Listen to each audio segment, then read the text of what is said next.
Alrighty, welcome everybody to the May 25th Q&A call. I'll just go through like 2-3 wins and then we can dive right into the Q&A part. All right, let me just pull them up. All right, quick shout out to Natalia, completed week 1, feeling amazing already. Shout out to Sarah, celebrating progress in the remote setters program, finished nearly the first module. Amazing. Let's see. Shout out to Donna for being placed at a job in the remote setter. Shout out to Jero Koto, completed week 2. I'm back. That's awesome. Shout out to Adrian, finished the lesson today after a few months hiatus. All righty. So welcome. I see Antoine, Cornelia, Yana. Let me know what questions you guys have. Good to have you. You can either type your question or you can just raise your hand and ask to be unmuted. So I'll just be here on standby. I'm going to grab some water and I'm awaiting your questions.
All righty, let's see.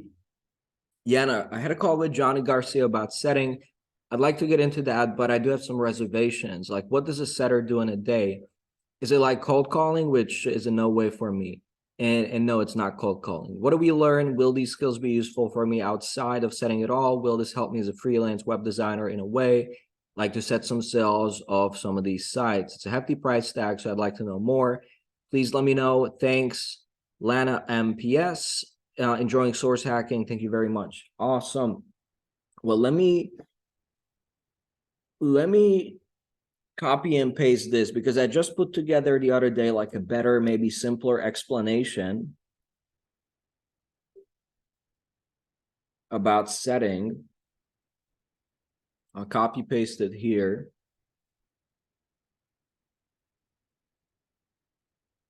All righty. So let me know if you can see this. And then I'll try to walk you through it. All right. Just make sure it's in the middle. There we go. Okay, so basically what you need to understand is in the past, and some businesses still do it, but it's kind of becoming outdated, is how they would attract clients for their high ticket business. You know, high ticket meaning they would solve a big problem that's worth a lot of money, anything from $5 to $10 to $20,000. Typically stuff like how to grow your business, how to launch a business, how to change your life, how to fix a marriage, how to get in shape. You know, anything that can command a high enough price point, they would typically run like a Facebook ad or a YouTube ad to a video, right? And then people would book a sales call and a salesperson would sell them. And then these guys get a commission. Now, the issue with this model is over the last few years, Facebook ads, YouTube ads have gotten way more competitive, way more strict. So a lot of people are getting banned. And most importantly, they're way more expensive than they used to be. Like compared to a few years ago, it was like 5 times cheaper, right? To get the same click, to get the same visitor. And because it's also more competitive, the costs go even higher. So because of that, they're switching to a new model, right? Where essentially they grow their social media following on Instagram, YouTube, Facebook, etc. And there they make a post like, hey, I'm looking for 5 coaches who want to scale their business, private message me, DM me the word scale, and somebody from our team is going to reach out, right? And so that's when a remote setter comes in who essentially chats with this person, right? So the person sends the word scale or whatever it may be, and then a remote setter just texts them and talks to them, right? So they manage the lead flow, they filter people, is this a good fit? Ask some questions, and if so, they book a sales call. If it is not, then they may send them to like a free content, some additional training, right? And so then it goes to the salesperson and then they do the selling. So it's a very similar format, except instead now there's a setter in between, right? And so setters get around the 5% commission. Sometimes they get a small base of like $1,000 or $2,000 a month and a smaller commission. And then salespeople here get like a 10% commission. But of course, the big difference here is these people need to be really experienced, know how to do sales. They jump on phone calls and they have to sit there for like 60 minutes, to essentially sell somebody. So a setter doesn't do any selling. You're essentially just managing the inbox of these experts on Instagram, on Facebook, on WhatsApp, and then just booking appointments in essence, right? Now, not just any appointments. You want to make sure they're quality appointments. So you ask them a bunch of questions, make sure they're a right fit. And so that's what they pay a 5% commission for, right? So if there's like a $5,000 grow your business program or $10,000 one, you get a 5% commission. So that's like 250, $500 just for talking to them. And still, businesses are happy to pay the 5% because that 250, 500 is still way cheaper than what they would pay to Zuckerberg at Facebook, right? Or Google, where they pay thousands just to get a sale. So that's pretty much how it works. Some people do cold DMs as well. So they message people from their audience. Typically, they do more inbound. So inbound means that the people are interested, like they raised their hand, they reached out, and then that's who you talk to. And there's no cold calling involved, right? Like you don't go knock on strangers' door or call them and, have to like be the annoying salesperson, right? That nobody wants to be. These are people already interested, and you just essentially give them a bit more information, ask them some questions, and if they're a good fit, if it makes sense, then you book a call. That's pretty much how it works. Does that answer your question, Yana? Awesome. Alrighty, and if you have any other questions, feel free to ask, or you can even send me an email privately, and we could take it from there. I'll shoot it to here. Do you guys train sellers? In the past, we have. Now we mainly focus on setters because this is a relatively new thing. Like since last year, it's gotten more and more popular. So we focus on this trend now because there's a lot of demand on this. If you go to different Facebook groups, like people are hiring these guys like crazy. So that's the main thing we focus on. But actually, we include the training of how to close deals as well as a bonus inside the course, because we've been also teaching salespeople for like a few years in the same methodology that we used to sell, and also the same methodology we've taught our clients to sell in the agency.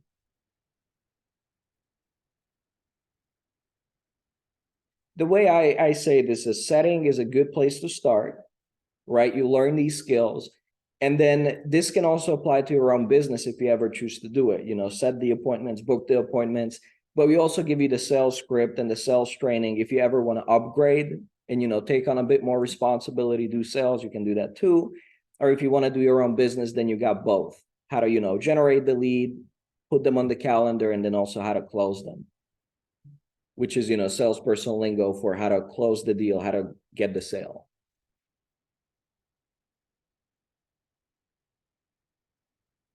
Well, let me know. You could jump on a call with Johnny or just shoot me an email here.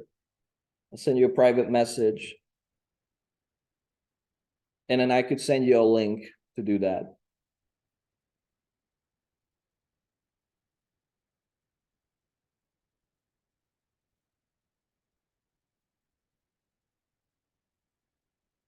All righty. Awesome, guys. Any other questions? Let me know.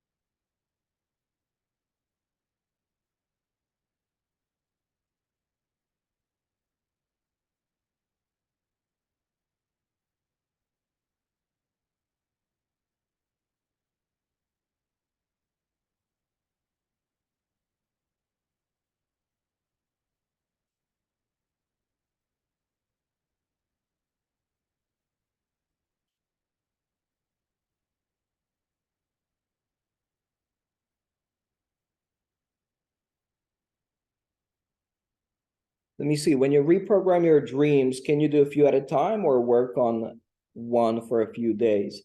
Do you mean memories? Or you mean when I listen to Think Up at night?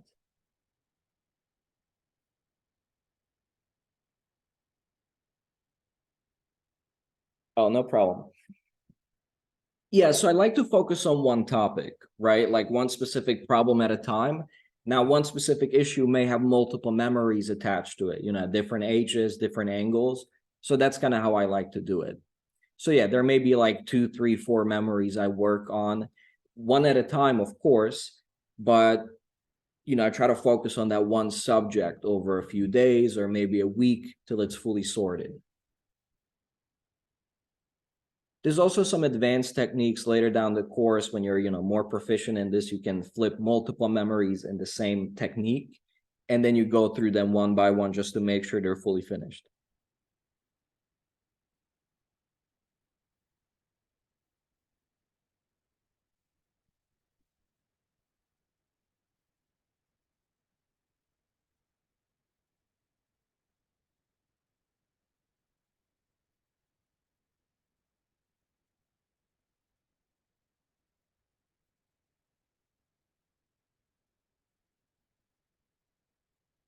Welcome, Sanjana. Good to have you too.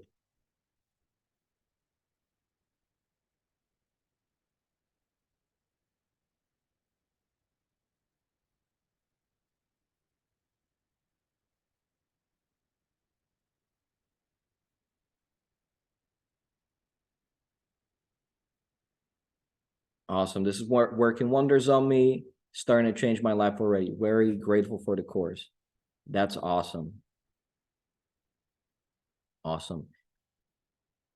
Yeah, those might have been private messages to me, but anything private, I'll try to keep private, but the rest I can just read out so everybody's in the loop, Antoine. But hey, I'm glad it's working for you, Yana. That's awesome.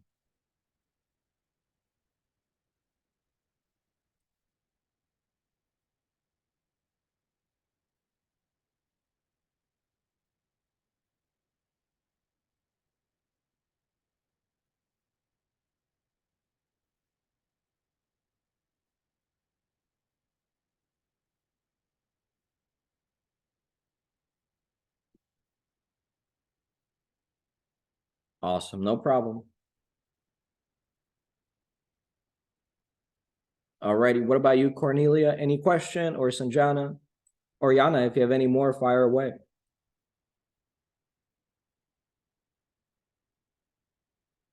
Thank you. Thank you.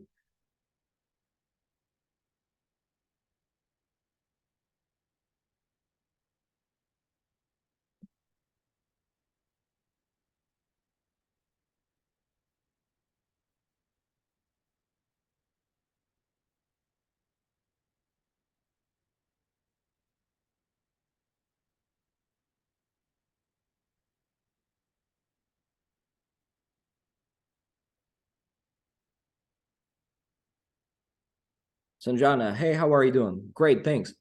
I bought this course in 2021, studied a couple of videos, then resumed it in 2023 May itself. Here to get an essence of the Q&A.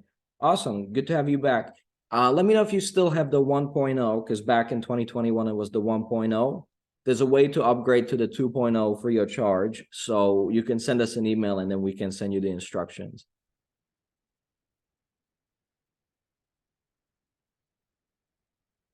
Awesome, that's good. Yeah, there's a bunch of updates, so that's good.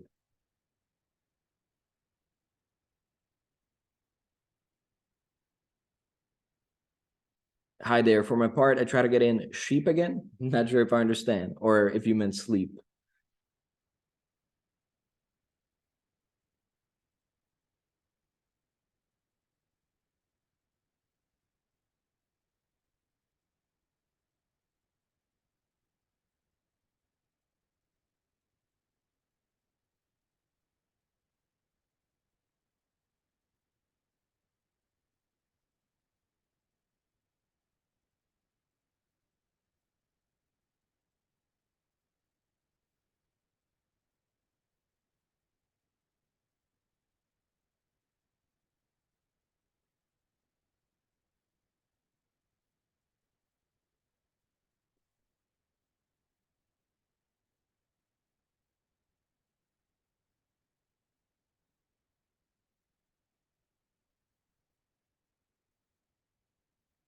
Alrighty, let me know if there's any other questions.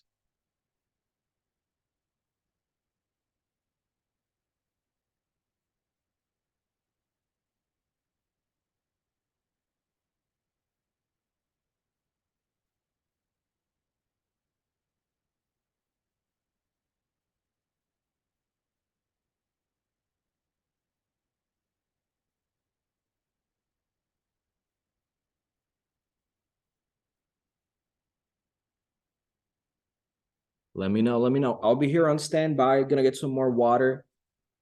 And yes, I'll be right back.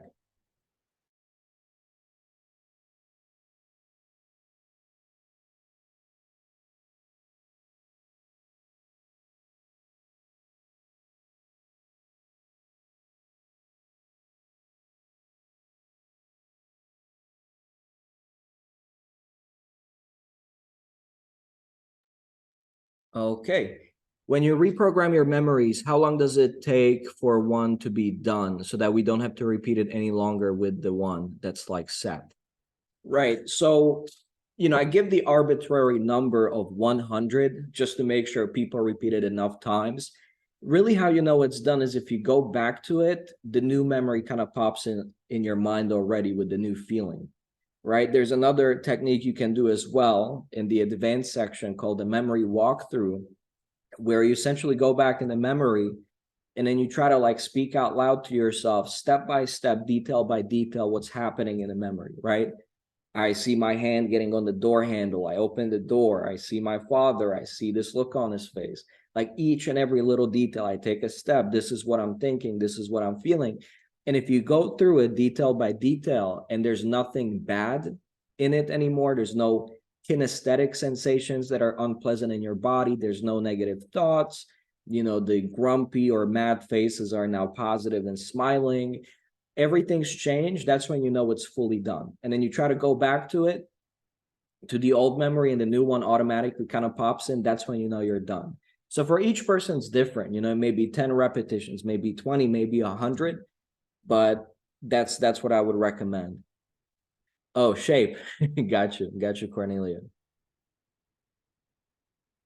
Awesome. Well, let me know if you have any questions on that or want me to cover any tips or tricks. Happy to do so.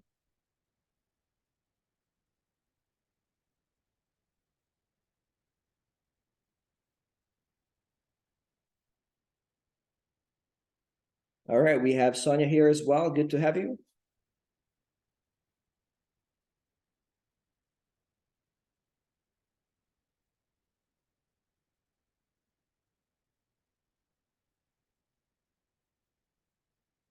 Let me see.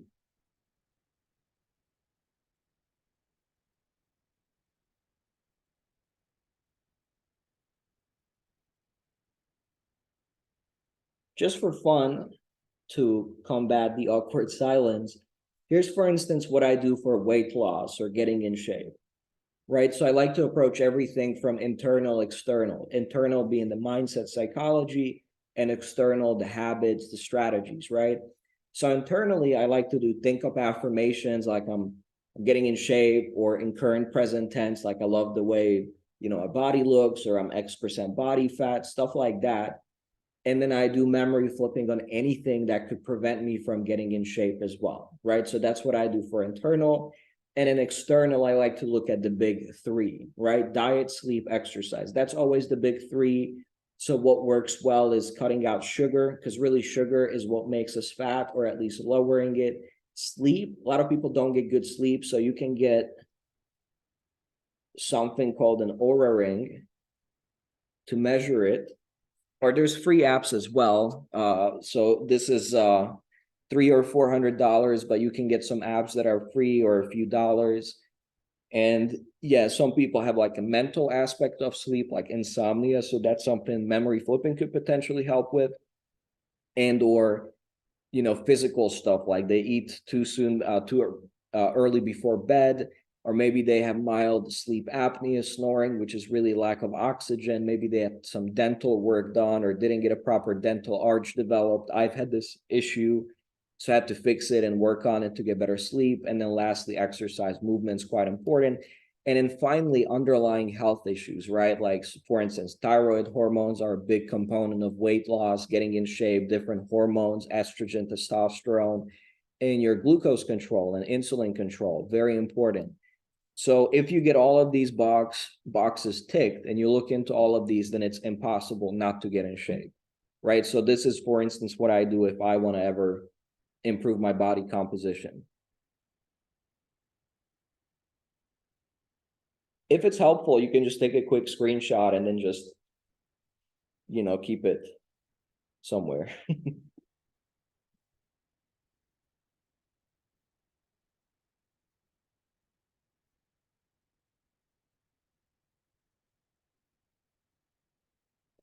Alrighty, guys. Any other questions?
Awesome. Thank you for the inputs.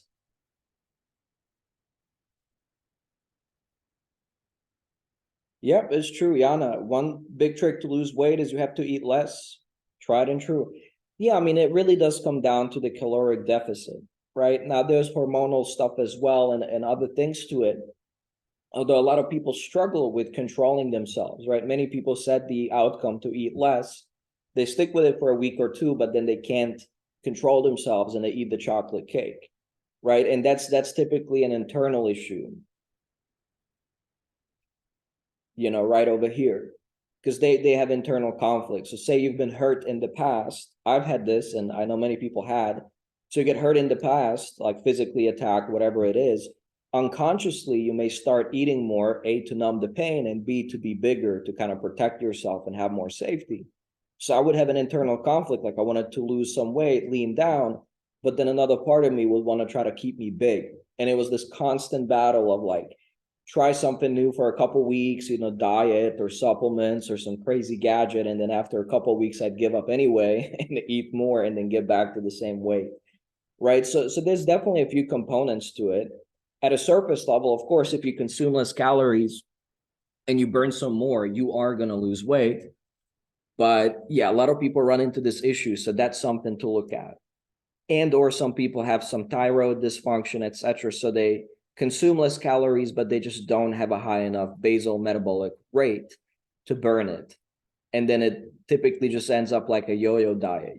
They just slow down their hormones, they deprive themselves of nutrients, and they end up in a bad place. So again, if you want to do this, maybe get a proper weight loss coach or a doctor to get into all of these details. But since I've already done it, like this is something I struggled with quite a long time earlier in my life. These are some of the observations I've had. And just go up. Antoine, I'm going to try the sleep app and I'll let you know if it has helped me out next week. Awesome. That's great. There's the sleep app. There's another, I think, built-in function for Apple iWatches that it comes with, maybe even the iPhone. There's definitely like a best place to start probably is one of these apps. It's either free or doesn't cost a lot of money. Or another thing you can do is very simple. Anybody can do it. Get the audio app on your phone or a dictaphone or whatever, and just record yourself while you sleep and see if you snore. because if you snore, that means you're not getting enough oxygen. Okay, snoring is like step one of sleep apnea. Sleep apnea is when you literally don't get enough oxygen, and then your brain wakes you, or you essentially wake up, but you may not even notice it because you're kind of choking essentially, right? And then these people can't get proper deep rejuvenating sleep because essentially they die, without their brain releasing cortisol to wake them up. And yeah, it's just a really bad situation, right? It increases all-cause mortality, disease, all sorts of problems. So sleep is very important. Matter of fact, I have one of these devices. It's called a mandibular advancement device, I believe. Let me put it down here. Uh,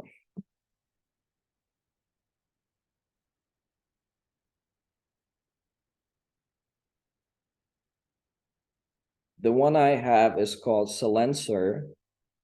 They kind of designed it for anti-snoring, but it's more important than just that. Because I always used to hear about snoring, and I thought it's just like, yeah, whatever. Some people snore, some people don't. Who cares?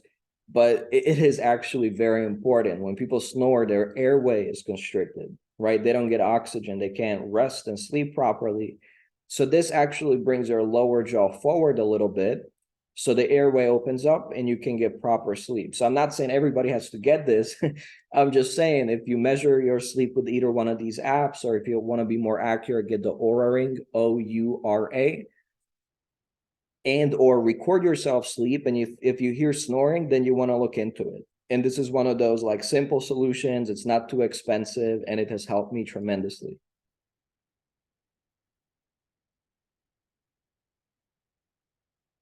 What do you think about cheese? Cheese makes me feel super tired, but I love eating it. Yeah. Do you have lactose intolerance by any chance? Because I mean, I like cheese too. Yeah, yeah. I don't do too well with lactose either. When I was younger, I would drink milk and do all of this stuff, no problem. And then later in my life, it didn't quite do well with my body. Um, Now there's a couple easy fixes that can make it much better.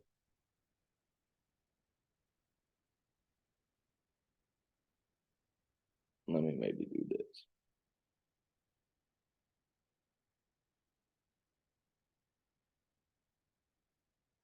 So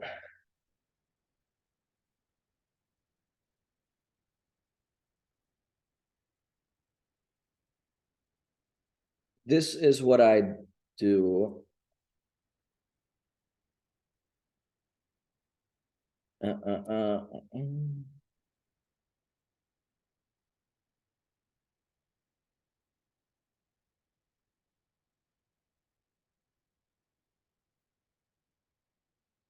Maybe let me do it this way.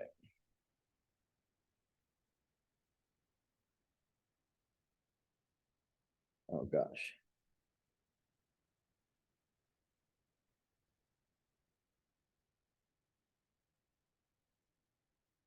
All right, and miscellaneous, you can possibly look into an antihistamine. It helps me. And then,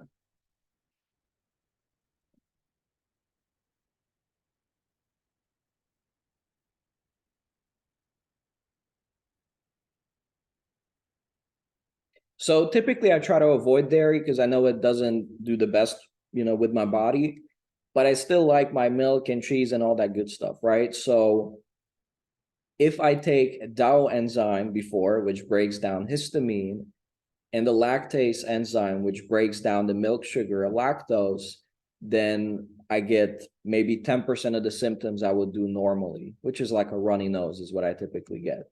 Now, I also take an antihistamine, the non-drowsy, so second generation non-drowsy, so it doesn't cross the blood-brain barrier. And then you can also take probiotics that help you build up the flora, the microbes in your microbiome that make the enzyme, right? So these could be like more like a long-term solution, especially this one. And then there's one more thing I wanted to mention. Oh, yeah. and raw milk, raw dairy. Now, again, I'm not a doctor, don't take this as medical advice. I'm not suggesting you to do anything. This is simply what I've tried. But I notice I do better with raw milk, raw dairy. The reason is when they pasteurize milk, it actually kills the lactase enzyme in it. So, you kind of need to take it externally if you have any issues with it. But if you do raw, then it's typically better.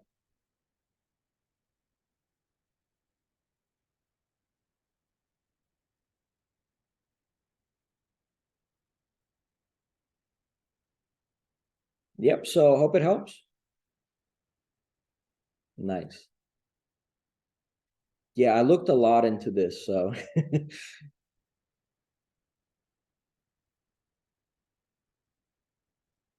gotcha. Okay, appreciate the input.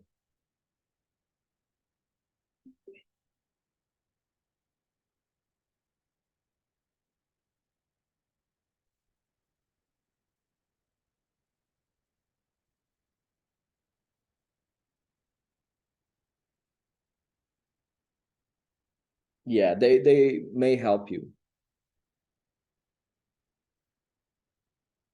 Of course, a caveat here I wanted to mention, right? So there's a risk of getting kind of some nasty, uh, stomach bugs if you drink raw milk. So it's very important that if you do it, you get it from like a reputable, organic, good source. Because essentially, the interesting thing I looked into it is our ancestors always used to drink raw milk. Like this is pretty new of pasteurizing milk, heating it up, right? Like maybe the last 100 years, and it really started happening when the industrial age came and they start to mass produce. So before, you had a couple cows maybe on your farm, your family would get the milk from it and they drink it raw and they'd have no issues. The problems became when they put all these animals in cages next to one another and they would like literally eat, sleep, and stay in their own feces, unfortunately. And then, of course, the milk got contaminated. People get salmonella or so, all sorts of issues. And then, as a precautionary measure, they started heating the milk, pasteurizing it. So, A, it would last longer. So, it's a business decision. And then, B, so that people wouldn't get sick. But the like even these warnings and dangers that the CDC and all these WHO and all these organizations put out there, if you actually look in the stats, the rate of infection and contamination is like tiny. I think it was like less than 1%. It was like 0.002% or something like that. Again, do your own research. I'm not qualified to give you like medical or dietary advice, what to eat, what not to eat. But I did look into it because I found it fascinating. Like, how come our ancestors have drunk raw milk for centuries, millenniums, and then last 100 years we are not supposed to do it because super dangerous. So that's why, apparently. Okay. Yeah, same thing with cheese. They can make it from raw dairy or pasteurized, and then the same issue could happen. Awesome. Alrighty, take care.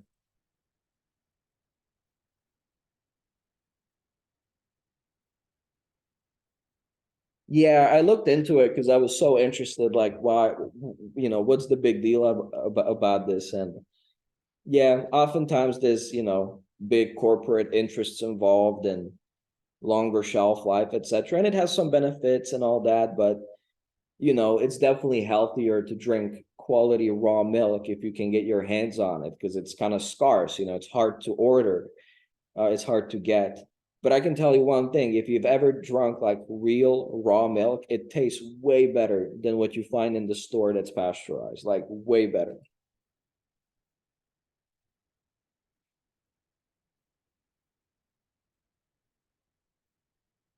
Yeah, and also raw milk contains a lot of cholesterol, right? I believe so. I think regular milk does too. I haven't researched the differences. Although cholesterol, as far as I've researched and read, is another big misunderstood thing. It's actually not bad for you. It's good for you.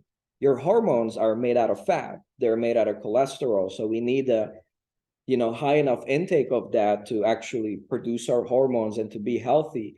The reason why cholesterol gets a bad name is because it's at the scene of the crime, but it's not the criminal, right? So when somebody has a stroke or a heart attack or anything serious like that, they say, oh, they had high cholesterol. There was cholesterol found at the vein or the artery that burst, right? Now, cholesterol is actually there as a healing mechanism. It's supposed to heal that artery, but then it kind of like calcifies there, etc. Again, I'm not a medical doctor, so I don't want to, talk too much into these things necessarily. But essentially, from what I've read, different books and studies and people that I consulted, cholesterol is not the reason the person had this issue. It's typically from diabetes, like sugar control issues, right? There was also a big campaign that they've proven that these big companies falsified data, falsified studies. They paid these doctors to paint fat and cholesterol as evil. And then for maybe a couple of decades, there was a big marketing push for like low fat products, like get this low fat yogurt, low fat, whatever. And it's actually not good for you. The culprit of weight gain is not fat, it's sugar. Because if a person eats too much sugar, the body can't use it as an energy source, right? So it starts to convert it and store it as fat. So that's the biggest kind of like revelation I've had is fat is not the issue, it's sugar, too much sugar.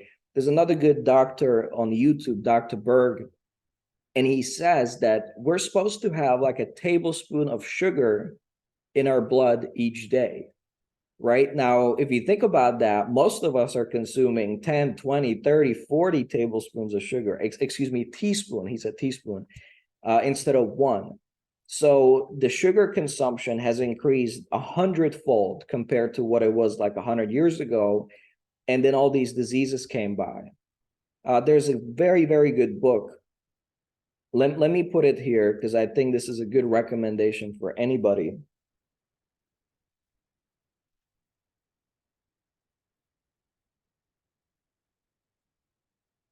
This is a great book right here. This is the exact one I have.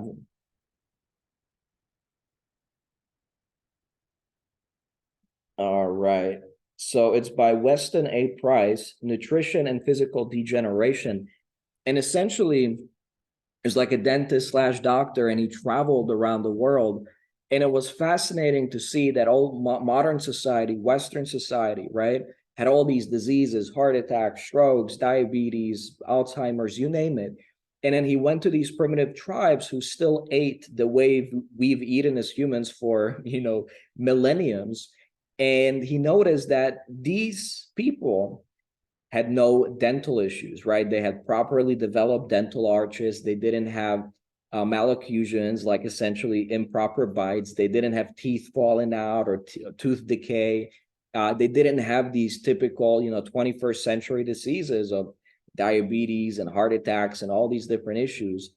And turns out the biggest difference is they used to eat like real food, like meat, fish, eggs, real dairy, those kind of things, a little bit of vegetables here and there, fruit, but they just had like a real food diet instead of processed foods and industrially created food with all these chemicals and etc. added to it, artificial sugar, right? Like back in those days, you couldn't find white sugar, like because it's missing all these different components that it's supposed to go with.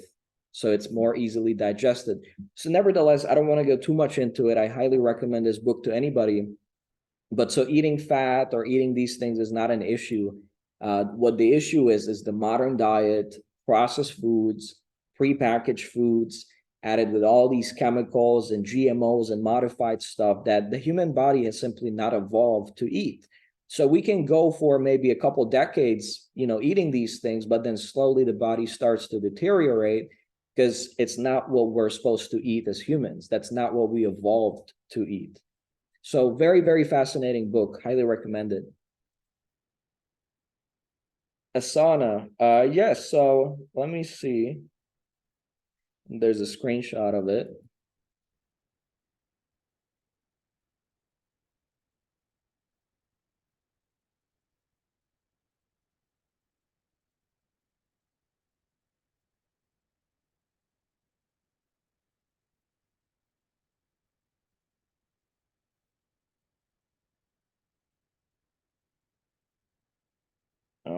let me see.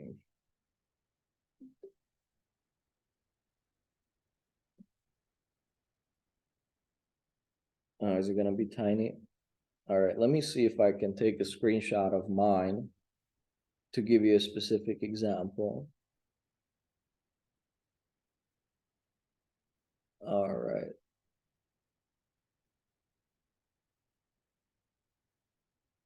Okay, I'll just make a couple example tasks.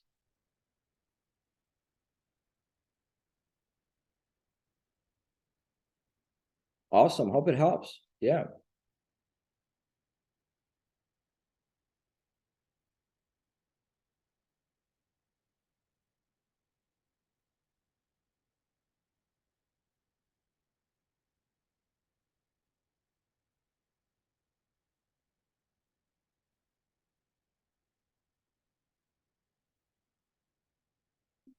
Oops. All right, let me go back.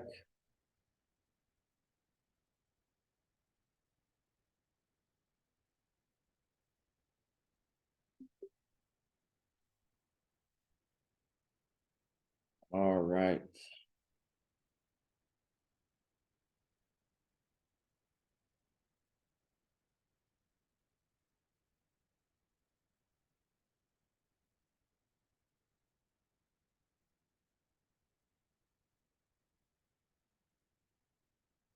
All right, so this is a sauna. Maybe I'll put a little text here for future reference. So yeah, I don't get a commission or anything for promoting it. It's just what I use. You know, you can use anything, piece of paper, planner, any other software. But anyway, it's a sauna.com. So how I use it is I got different sections, so stuff that I work on. It's essentially a to-do list app, right? I have it on my phone, I have it on my PC. And so I have different checklists, right? So different businesses. This is Source Hacker right here. I have some personal, and I have some more sections for stuff I delegate to my team, etc. Excuse me. And yeah, essentially I put the to-do list here. So different tasks. I can put due dates, so due today, tomorrow, next week on, whatever date. Then I have a priority section by the Eisenhower matrix, right? Which we covered last week. Essentially, let me see if I can find it. The Eisenhower matrix. So this one I put in Asana, right? Anything that's important, urgent, I do now. Important but not urgent, I decide, I schedule when to do it. If it's not important but urgent, I delegate it. And if it's neither, then I eliminate it, right? So based on that, let me go back. I have a priority. So it's like I just click and I put in which priority, right? So execute means it's urgent and important, right? Plan means it's not urgent and but it's important. Delegate, urgent, but not important, right? And so I can also assign different people to do it. And there's tags. So if anything I'm waiting on or is delayed, I can put a tag. And so this kind of helps me manage my day to day and my businesses and stuff like that. I also have a couple filters put in. So I have filters to sort it by due date and priority, and also only show me tasks for today. Because if I get rid of them, then I would see a bunch of different tasks, like 30, 40, 50 different things and projects and habits. And then I just assign due dates, etc. And then each morning I wake up with a clean to-do list. Like, all right, out of the 50, 60 different projects, tasks, ideas, here's the 5 to maybe 7 things I want to get done today, right? And I just go through it. So yeah, that's pretty much Asana and how I use it.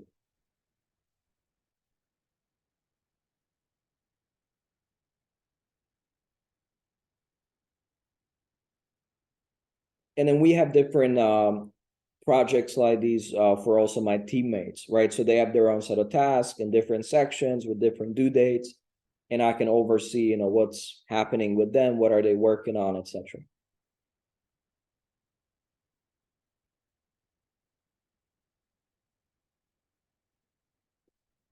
Anton, could you give me some IGAs for my skateboarding brand, income generating activities? I'm trying to work on it every day, but I always lose my time asking myself what to work on. So IGAs, income generating activities, I mainly look at as marketing and sales, right? So it's stuff like putting together an ad campaign, managing an ad campaign, putting together a sales funnel, maybe putting together social media and putting some posts over there, maybe doing an email marketing campaign. So, but here's my best piece of advice, because it's not a bad question, right? Like, we need to identify income generating activities, but honestly, what would be a better piece of advice is just getting a mentor who can walk you through step by step, like how to position yourself, how to niche down, how to, separate yourself from the competition, how to make yourself have like a unique selling proposition, an irresistible offer, and then how to communicate that. What's your marketing message? Who's your customer avatar? How to create a sales funnel.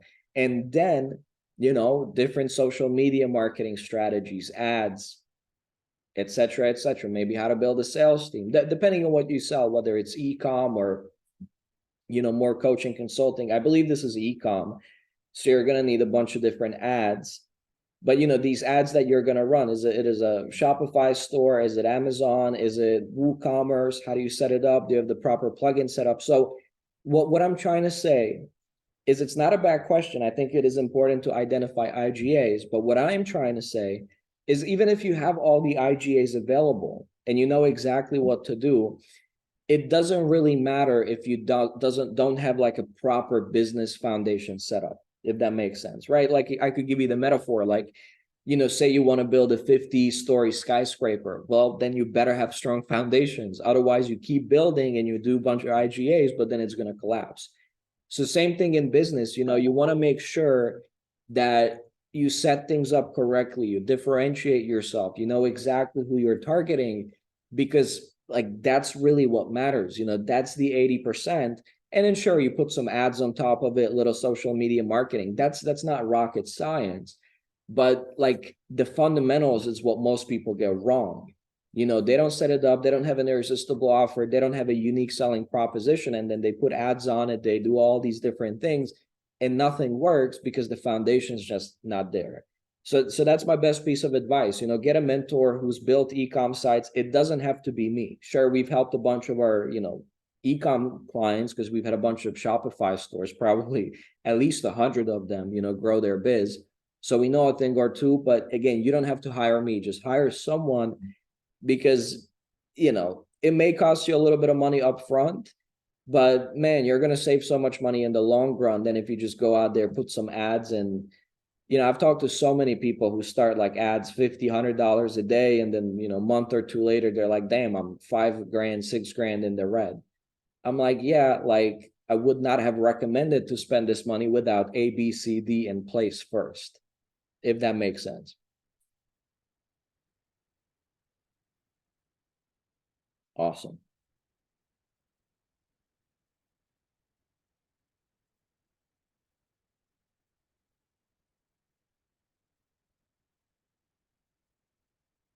Let me see. Maybe I can put together something for biz.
All right, let me see. So in terms of like step by step, this is what you should be thinking about. Now, of course, each step has a lot of details and specific feedback for each and every business, but at least to give you like an idea of the sequence, this is kind of how it should look like. Is people should start with their mindset first. I've worked with many businesses, and 80-90% of the game is your mindset, the inner psychology, right? So people are doing all the right things, they think, but then they procrastinate, they self-sabotage. Even people that are intermediate or advanced, they've been doing it for a while, they run into these issues because their mindset, their psychology is holding them back. So here you want to increase the financial thermostat, and the two best ways is think up affirmations and then memory flipping on anything that's preventing you, right? Now, of course, then you need to combine this with strategies to make the business work. So fundamentals is most important, right? This is where you figure out like, okay, who's your market? Let me maybe put market, because niche is a bit more, like businessy term already. Niche is like a sub-market within a market, right? So you figure out like, okay, who am I selling to? What's the customer avatar? Maybe I'll put that there too. What's the irresistible offer I'm going to make them that they feel silly rejecting it? Like, this offer is so good, so valuable that they're simply going to want to buy. What are you going to deliver? You get an outline. Now, this is, maybe I'll put prototype, because another big mistake is people spend like I spoke to this lady in Fiji, right? And we were at a Tony Robbins event, and she tells me, I spent like 6 months creating this course. I spent like $5,000 on it. I hired like a professional video crew, and then I put it online, and nobody's buying it. Like, can you help me with it? And I'm telling her, like, I kind of felt bad for her, because that's not how you want to launch a business. Like, first, you need proof of concept. This is very important over here. So initially, you maybe only create a prototype, or you maybe just outline the deliverables, like what you're going to give them, your positioning. How do you position yourself in the market? What's your USP, unique selling proposition? Like, essentially an answer to a question like, why should I buy from you versus all these other competitors? If you don't have a good answer to that, well, I don't care what kind of ads you do or marketing, it's not going to work, right? So this is what I mean by fundamentals. If these things are set up correctly, the ads, the funnels, the whatever becomes pretty easy. But this is where most people mess up when it comes to strategy. And many people mess up in mindset too. So these are like the most important things. And then you learn some basic marketing and sales. Say you put together an ad and funnel or ad and Shopify store. And what you want to get is proof of concept. So here you kind of created a hypothesis like, okay, I'm going to sell to this customer in this market. This is what I'm going to promise them. This is what I'm going to deliver. This is how I'm going to differentiate myself. And then you want to take a small budget, maybe $20, $30 a day, nothing crazy.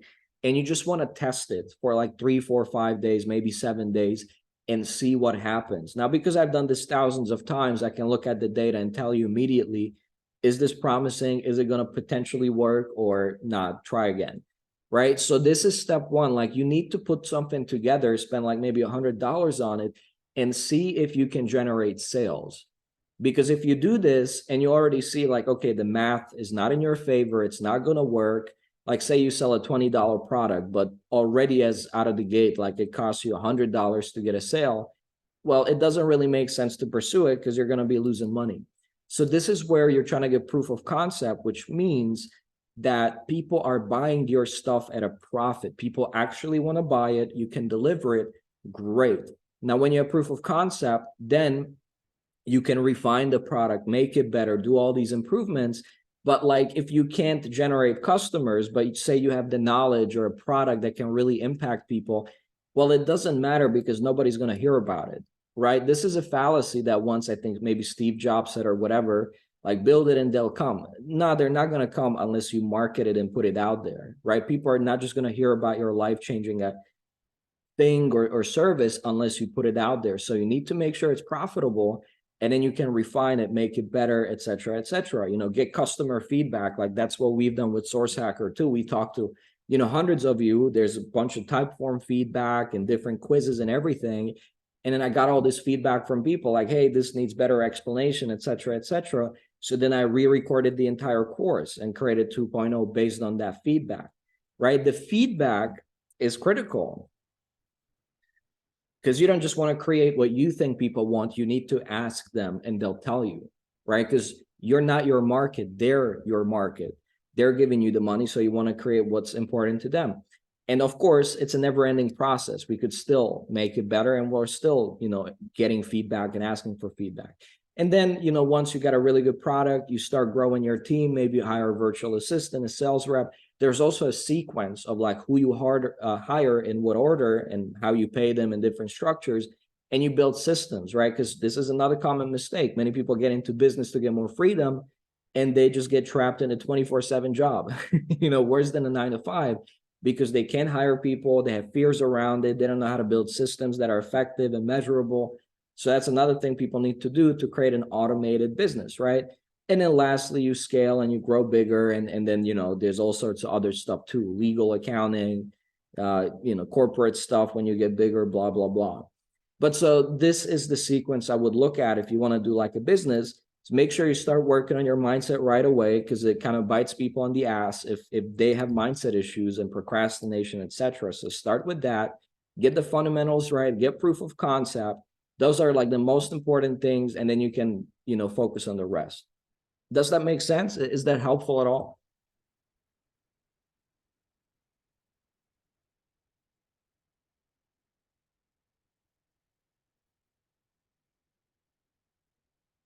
Awesome.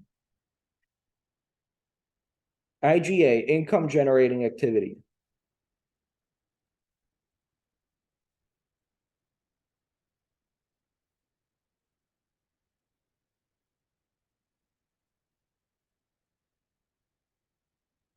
I put IGA.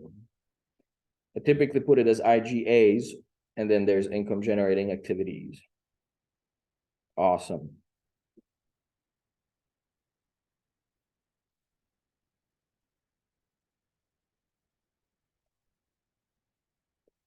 Yeah, so this is why sometimes I recommend people start, with something like remote setting, because like you just learn why high income, high in demand skill, you can still get a lot of money for it. And then it's essentially a marketing and sales skill, right? So it's going to make this step a lot easier if and when people want to start their own business later, they can implement it and it'll make the job a lot easier. But when you start a business right out of the gate, it takes some time. Like I just gave you a high level overview, but I guess you can already imagine like I haven't even listed all the sub bullet points, right? Like these are just a few of them, but you can imagine like each and every little thing here has like a bunch of stuff behind it and a lot of nuance and a lot of distinction. So yeah, to grow a business, I mean, it takes time, it takes effort. There's a lot of different moving parts. So, and it takes money, right? Typically it takes money. Like you need to spend some money on ads to test stuff. So again, I recommend, start with something maybe like remote setting or high ticket closing or whatever, make like 5 to 10K a month, put some of it aside. And when you have some money set aside, that's typically when I would jump into business. And then, you want to use that money to hire a mentor. And again, this is not just a pitch, fast to hire me, whatever, but hire someone who's created the result you want to create and have them walk you through like a step-by-step, protocol that works, because like, like a metaphor and an analogy, like, you wouldn't want a pilot to be flying your plane from, I don't know, LA to Hawaii, who learned at home on some YouTube video, right? You'd probably want them to get proper education, shadowing, feedback. You'd want them to have a mentor, right? Someone teaching them. Same thing. I mean, building a business is a serious thing, right? There's big rewards. It could make you millions of dollars and give you freedom and all these things that maybe a regular job can't.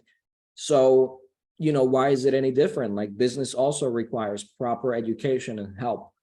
Sure, you can try to figure it out on your own, which is what I tried to do for, first few years of my career, but it was very, very slow. I made a ton of mistakes. I got ripped off, et cetera, et cetera, et cetera, until like maybe 4 or 5 years in, I took all the money I had, which was like 2K at the time, and I hired a mentor. And then, slowly, well, maybe not slowly, but a little bit faster from that point, I started growing, making less mistakes, and then eventually ended up where I'm at today. I'm going to start with setting guide thing, then get back to my brand with more money and know-how. Okay. I honestly think that's a good plan. I mean, whether it's setting or any kind of online job, I think it's a good idea to learn a skill that's high in demand, that's hot these days, that can pay you well, set some of it aside. And then, one way or another, you're going to have to learn these things to build a successful business. You either pay with your time or your money, and the money is the faster, cheaper way.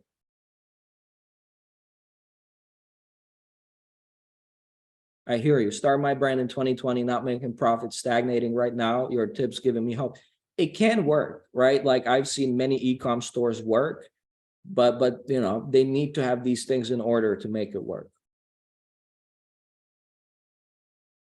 All righty, let me see.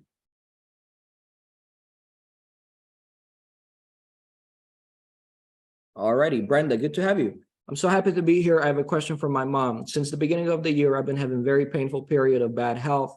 So it's taken me a long time to work up the courage to look for memories to flip so I can get out of this horrible loop I've been in lately. Do I have to ask myself, when was the first time I had similar health symptoms? And when was the first time I felt terrified, stuck, depressed with no apparent way out? This health issues won't let me continue with the course, and according to doctors, I'm apparently healthy. Thank you. Yeah, you could just go through the typical, how do I know this is a problem? What emotions come up? What's the first time this came up? With health issues, let me maybe create a separate slide for it.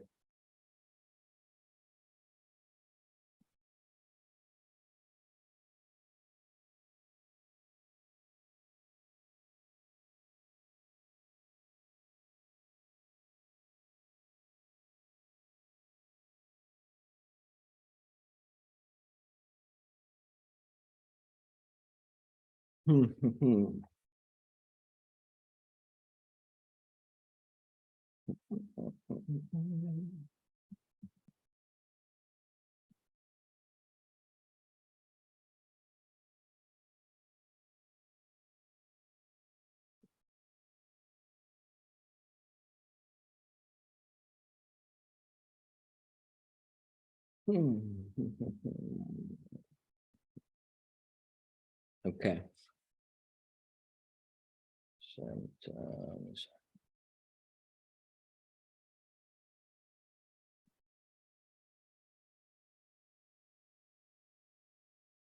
All right.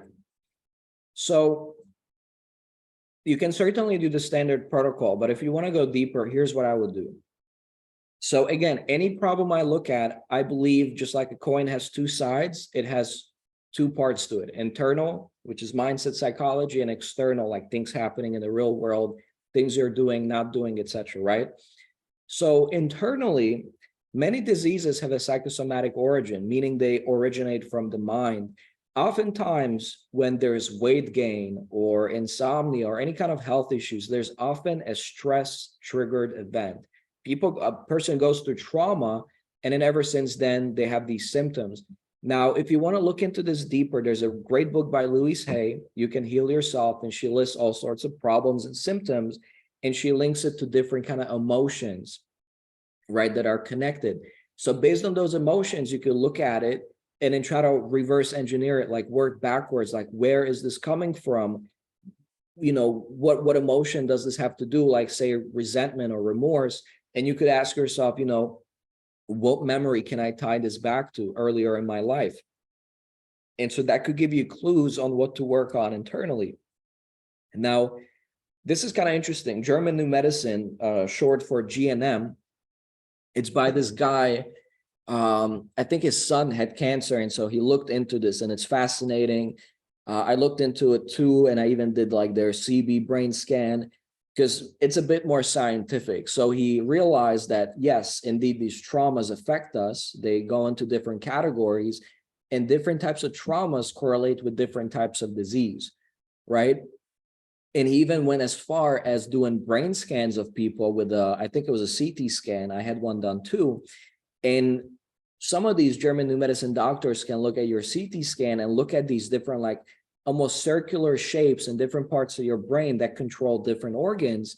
And when there's been a certain type of trauma, there's going to be an equivalent mark on your brain that impacts a certain organ that may malfunction or overfunction, and then that can create a disease. And he found out that these are essentially like protective mechanisms that didn't get fully resolved.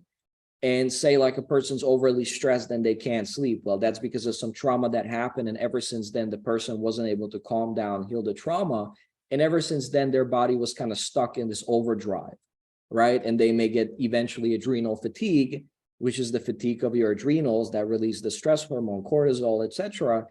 And yeah, the person has these chronic health issues. So these two are very interesting. I'd recommend you look into it.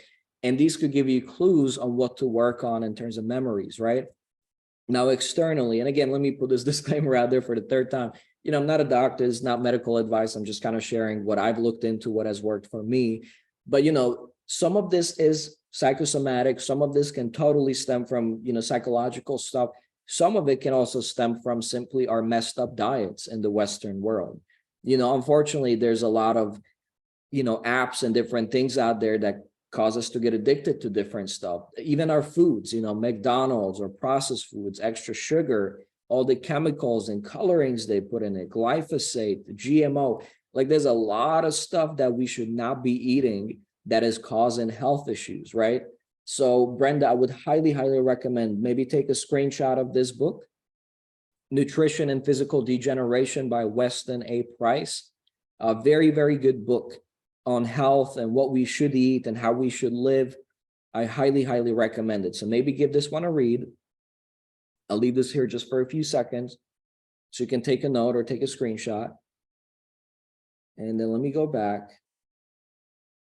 And so, I would look at, first of all, maybe let me put this first, is how's your big three?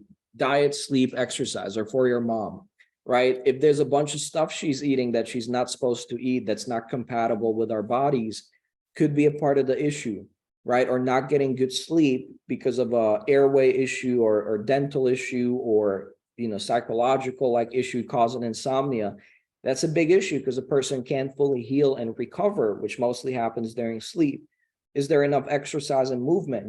Before this sedentary lifestyle in the West, our ancestors would walk like 16, 17,000 steps a day. These days we don't even move at all. So I would try to make sure some of these fundamentals are done. And then I personally would look into blood work. There's a bunch of different markers, maybe find a functional medicine doctor because they like to look at these things holistically. And then they could order all of these things, different blood work, gene testing, which I've also had done. A SPECT brain scan is very interesting. I've had it done. And then they could recommend the appropriate, supplements, meds, dietary changes, sleep fixes, etc. So if there's any health issues, I'd like to look at both. I hope it helps.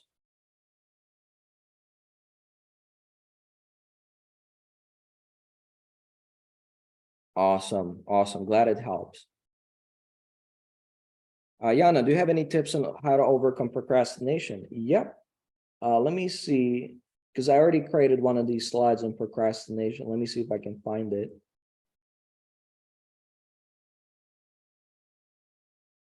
I think this was one of them.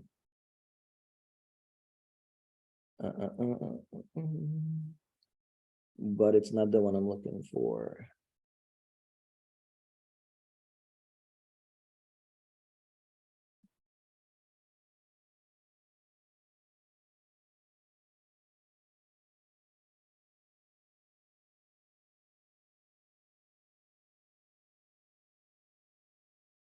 Okay, let me make another one for procrastination. So in a similar way, I do internal, external. Internal, I would do memory flipping, right? Like specifically when you notice, and you can, by the way, journal on this, like to notice your patterns. You can maybe put it in your life sheet, like each and every time you want to notice these patterns, like, okay, I'm thinking about doing XYZ task, but then I distract myself. I watch YouTube, I procrastinate, like what is happening? There's also an exercise called pattern recognition exercise in week 2.1, I believe. And so doing that can really help you identify like, what's your trigger? What's your reward? What do you get out of this? And then it can even help you identify the memory underneath it, right? Like, where is this coming from? What are you avoiding? Maybe a part of you is trying to keep you safe by not doing the thing you know you need to do, but it's a little bit scary because maybe you have to put yourself out there.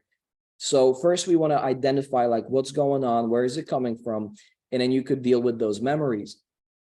And then externally, I like to make it easy on me, right? So one of my mentors, multimillionaire, said, the key to focus, to keep the performance is not to add things in, right? Time management stuff, etc. I mean, they can help, but the real secret to focus and to performance is to eliminate distraction, right? So secret to focus is to eliminate distraction. So you want to get rid of things.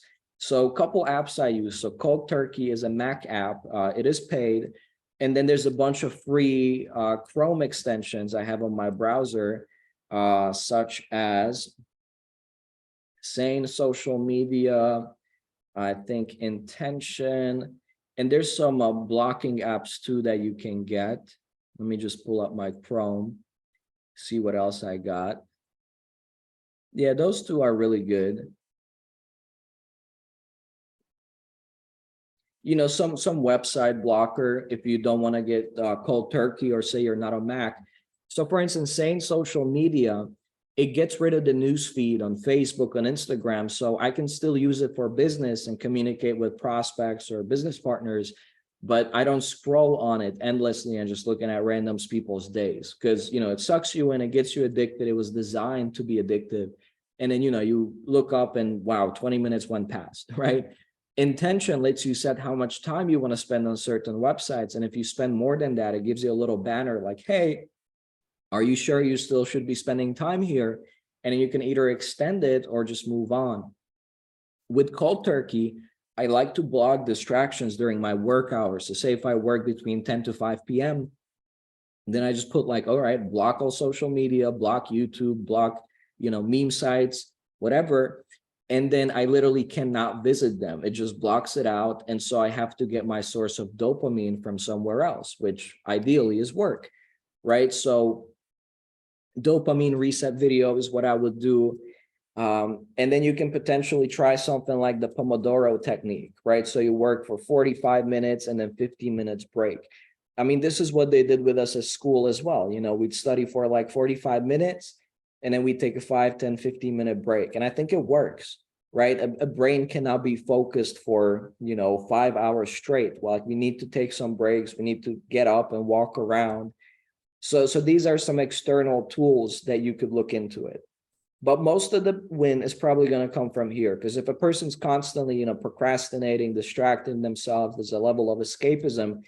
There's internal conflict, so fix internal conflict. What are you avoiding? What are you afraid of? Right? There may be a part of you that's like, hey, I want to achieve, I want to be successful, I want to do these amazing things. But then another part of you is afraid of failure, because failure, you take very personally, and it means that I'm not good enough. At least I used to look at it that way, right? So it would be like really tough to move forward. I'd take 2 steps forward, 2 steps back, because I'd work on it a little bit, but especially the big task I like to avoid, because that's really when it gets decided, like, did this work or did this not work? And so I'd rather just unconsciously push it away and avoid it, because I didn't want to fail, because I take it so personally, because I had some memories around it, right? Or another thing like, okay, I want to build my business, but then I have to post on social media, do these different things. But then what if my friends and peers from school or employment see it and then they judge me, right? So there's a fear of being put out there, being judged. And so those things we need to deal with. Otherwise, we may say like, oh, I don't care about that. But unconsciously, they're pulling away our resources. So hopefully that helps. These are some of the things I'd be looking at.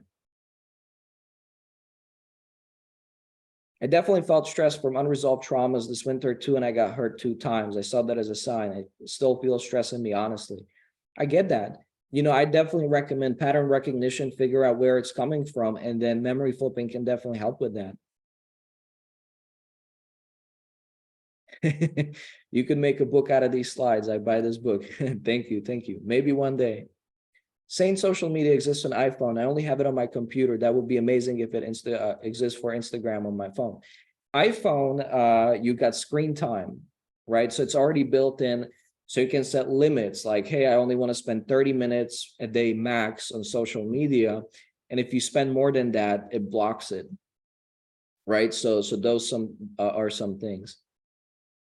Alrighty, and I'll take let me see these last two questions, then I'll have to wrap up because I'm almost 30 minutes over and I'll have to go soon.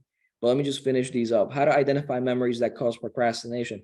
Yeah, I would recommend this pattern recognition exercise, right? I don't really have time to cover it here, but there's like a 20-minute video where I covered it on the Q&A and I just put it in the course.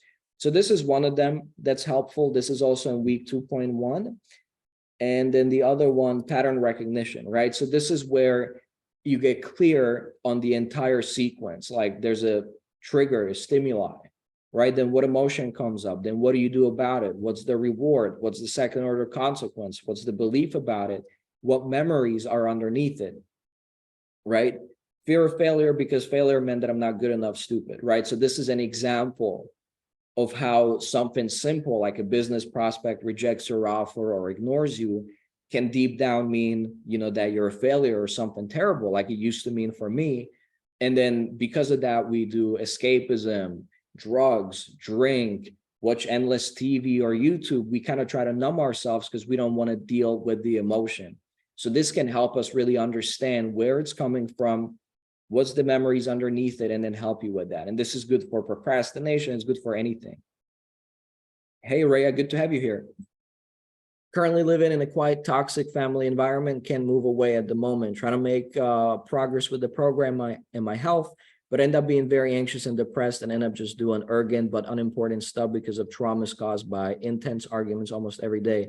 Any tips aside from memory flipping and meditation that I can do daily? Yeah, if you, for instance, do this exercise and then you really get to the bottom of it, like these arguments, etc., like what about it triggers you the most? Because of course, easiest would be if you can distance yourself, right? But if it's not possible, then still you would want to get to the bottom of it. Like, what is it about it that triggers you, right? What's the belief you have about yourself when these things happen? Like for some people, it could be like, hey, I'm being disrespected that they talk to me this way, or they have these things around me. Whatever it may be, you want to get to the bottom of it. Because if you do memory flipping on that, then you'll still be able to sit there, but maybe the argument or the drama is not going to affect you that much. You'll be able just to sit there in peace and let it go more quickly, right? So that'll give you more energy and more power to do these things. So, if you can, distance yourself from it, that'd be best. But meanwhile, if you can just work on yourself, there's a way to reduce the impact of this stuff around you, so much so that it's not really going to bother you as much, and you get some of that energy and power back.